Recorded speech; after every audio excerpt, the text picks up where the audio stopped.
दोस्तों स्वागत है आपका मेरी एक नई वीडियो में। दोस्तों इस वीडियो में मैं आपके साथ कुछ एक एक्सपीरियंस शेयर करने वाला हूँ, जो कि है थोड़ा सा लैंड परचेज के ऊपर।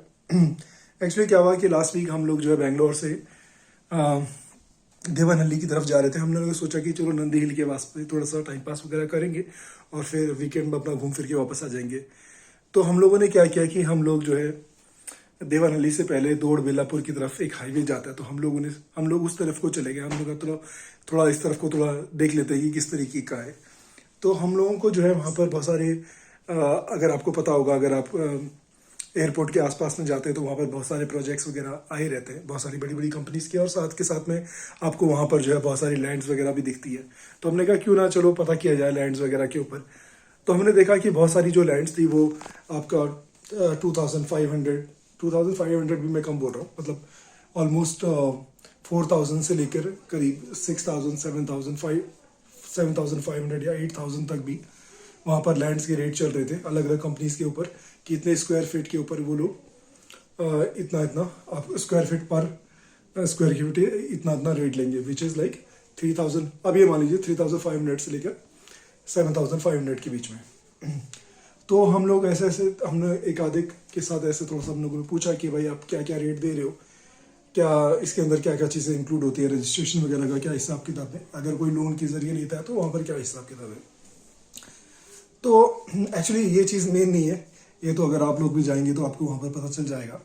तो मेन क्या था कि वहाँ पर हम लोग फिर जब वहाँ से दौड़ बेलापुर की तरफ थोड़ा सा आगे जाने के बाद हम लोग वापस जो है हम लोग देवानहल्ली की तरफ वापस आ रहे थे। तो हमने देखा कि कुछ दूरी के बाद ना बहुत सारे कुछ वहाँ पर अपने को लैंड्स दिख रही थी और उनके हमको होर्डिंग दिख रहे थे जहाँ पर लिखा हुआ था कि BSNL land which is actually open for general public, कुछ इस तरह BSNL एम्प्लॉयज़ वगैरह इस तरीके से उन्होंने लिखा हुआ था।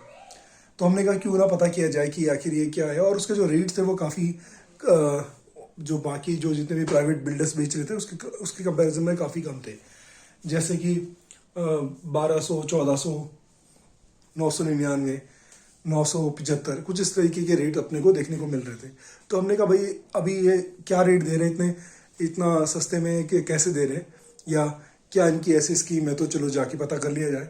तो हम लोग वहाँ पर गए, हम लोगों ने पता किया। तो हमने कहा कि यार ये क्या, अपने को ऐसा लगा कि हो सकता है कि BSNL की कोई लैंड स्कीम हो जिसके अंदर उन्होंने कुछ, मान लो कोई एम्प्लॉय नहीं लेना चाहता, या उनका कुछ ऐसा प्रोपोर्शन है जो उन्होंने एक्चुअली ओपन किया हुआ है कि आप पब्लिक भी वहाँ पर अप्लाई कर सकती है। तो हमने कुछ वैसी जानकारी के कोशिश में हम लोग वहाँ पर चले गए।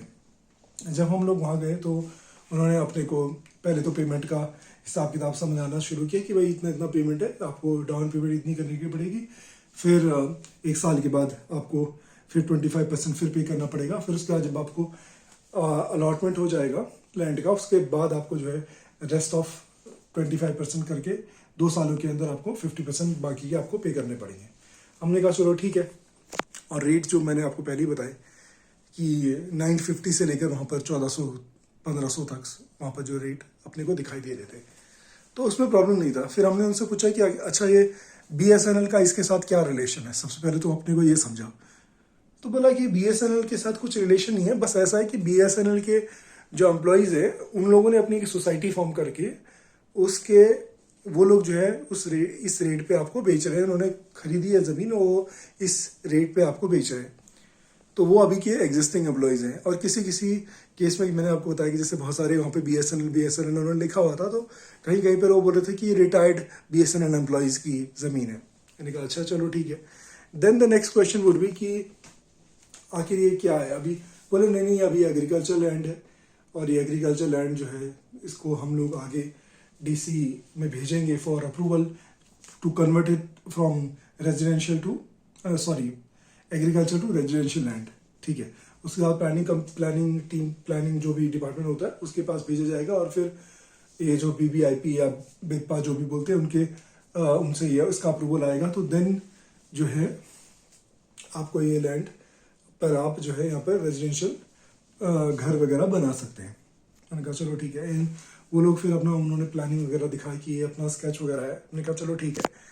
तो एक बात ये क्लियर हो गई कि यार ये जो है कोई भी BSNL का इससे कोई लेना देना नहीं है। अब हम लोग भी बहुत सारी कंपनीज में काम करते हैं, या कोई गवर्नमेंट कंपनीज में या गवर्नमेंट के साथ काम करता है तो क्या वो उनका नाम यूज़ कर सकता है? नहीं। अभी उन्होंने क्या किया हुआ था, उन्होंने सिर्फ एक सोसाइटी क्रिएट करी हुई थी। सोसाइटी तो क्रिएट करना कोई कौन सी बड़ी बात है, वो तो कोई भी कर लेगा। मैं भी उठ के कोई भी सोसाइटी क्रिएट कर लूँगा, उसमें ऐसा कुछ है नहीं। और रजिस्टर करने में कुछ नहीं लगता, उसमें थोड़ी सी फीस होती है, रजिस्टर करा लो किसी भी नाम से, ठीक है।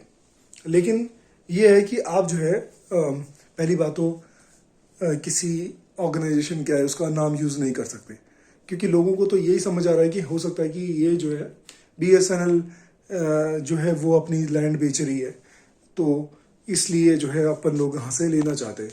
जबकि वो BSNL का उसका दूर दूर से कोई लेना देना नहीं है। वो BSNL में काम करने वाले, वो भी आपको पता नहीं कि है कि नहीं है। BSNL में जो काम करने वाले हैं उन्होंने सोसाइटी बना रखी है, उन्होंने लैंड खरीदी है एग्रीकल्चर, और उस लैंड से वो उसको बेच रहे हैं और उसको वो कन्वर्ट कराएंगे आफ्टर, उसमें जो टाइम लगेगा 3 4 5 साल का, उसके बाद जाके वो लैंड जो है रेजिडेंशियल होगी, फिर आपको अलॉटमेंट मिलेगी। तो ये सारी इस टाइप की स्कीमें थी, ठीक है। तो इसमें मुझे थोड़ा सा अपने लोगों को तो समझ नहीं आया कि भाई ये किस तरीके से चल रहा है, क्योंकि हो सकता है कि वो लोग ऑथेंटिक हो, बाद में सोसाइटी जो है बाद में आपको प्लॉट वगैरह दे दें और आपको एक अच्छा बेनिफिट हो, क्योंकि जहाँ सारे लोग इतने महंगा बेच रहे हैं वहाँ पर आपको सस्ते में मिल रही है 1000 रुपये या 1200 रुपये स्क्वायर फीट के हिसाब से, तो आप अच्छा वहाँ पर प्रॉपर्टी में इन्वेस्ट कर सकते हैं। लेकिन क्या होता है कि प्रॉब्लम क्या आती है कि कोई भी रजिस्ट्रेशन नहीं है, कोई भी गवर्नमेंट अप्रूवल नहीं है, ठीक है।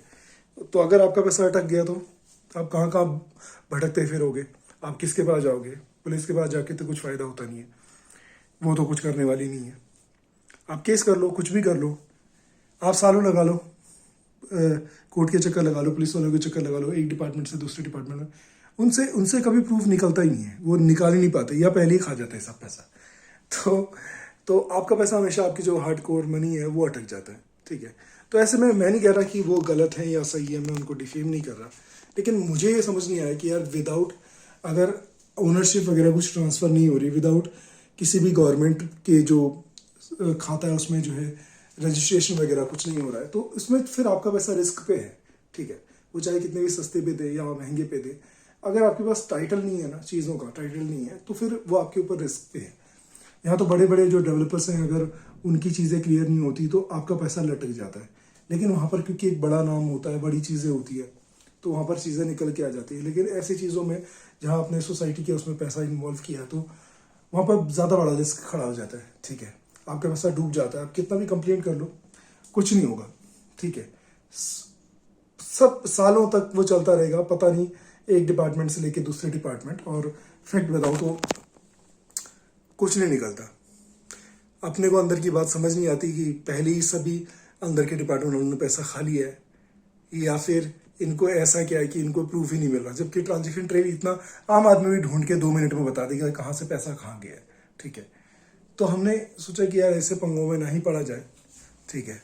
हम ऐसा कुछ बहुत सोच नहीं रहे थे कि यार हम खरीद लेंगे, लेकिन उस टाइप की स्कीम देख के अपने को ऐसा लगा कि यार ये काफ़ी ज़्यादा रिस्की है, और हम उनको डिफेम नहीं कर रहे, लेकिन without registration, without any legal documents ना इन्वेस्ट करना बहुत ही मुश्किल काम है। और वैसे भी प्रॉपर्टी के भी बेंगलोर या उसके आसपास में काफ़ी ज़्यादा झोल चलते रहते हैं, ठीक है। फिर आपका हार्ड अर्न मनी फंसा रहता है। बाकी अगर आप भी इस तरीके की किसी चीज़ से आप एनकाउंटर हुए तो आप मुझे अपना एक्सपीरियंस शेयर कर सकते हैं, और आप भी बता सकते हैं कि क्या इस टाइप के जो BSNL का नाम यूज़ करके सिर्फ सोसाइटी फॉर्म करके जो प्रॉपर्टीज़ को बेच रहे, is it the right way और legal way to sell the property. आप अगर BSNL का नाम यूज़ करके आप अपना डेवलपर्स कुछ बना लेते कि यार लोकल डेवलपर्स हैं, ठीक है, और लोकल डेवलपर्स अपना जो प्रॉपर्टी बेच रहे हैं, तो फिर भी समझ आता। लेकिन अगर नहीं है तो फिर मुझे थोड़ा सा मुश्किल ही लगता है।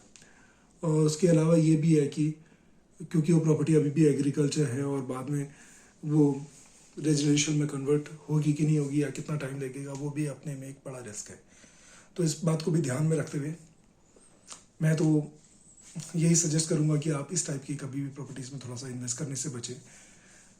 आपको कोई महंगी प्रॉपर्टी मिल रही है जिसका टाइटल वगैरह क्लियर है, तो I think that is much better to invest.